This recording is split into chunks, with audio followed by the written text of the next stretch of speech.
宣布对俄罗斯实施新制裁。据报道，所有欧洲领空都对俄罗斯飞机关闭。欧盟委员会主席冯德莱恩表示，通过将俄罗斯中央银行从环球银行电信协会中移除，我们将冻结俄罗斯亿万富翁的资产。此外，欧洲理事会主席米歇尔表示，将向乌克兰军队运送的武器、弹药和燃料正在准备中。美国太空探索技术公司首席执行官埃隆·马斯克周六宣布，在乌克兰启动了星链服务，为其提供网络支持。Starlink 服务现在正在乌克兰运行，更多终端在途中。马斯克周六下午在推特上表示。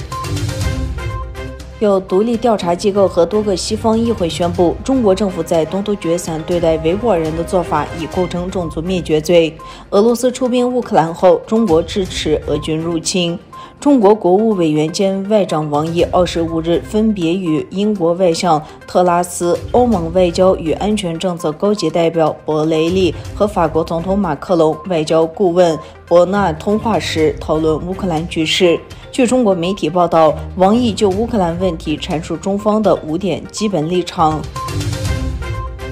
俄罗斯总统普京以经济制裁和北约高级成员的激进言论为由，将核威慑力置于警戒状态。北约秘书长延斯·斯托尔滕贝格称，普京的核声明是危险和不负责任的。在白宫的一份声明中说，普京下令将俄罗斯核武器置于高度警戒状态，是莫斯科制造威胁，以将其侵略合理化手段的一部分。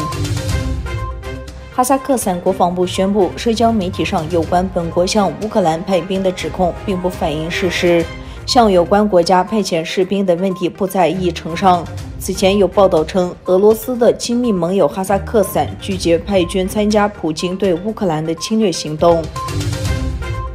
土耳其当局星期天正式承认乌俄两国进入战争状态。土耳其外长接受有线电视访问时表示，乌克兰已进入战争状态，土耳其将根据蒙特勒公约授权，透明地实施相关措施。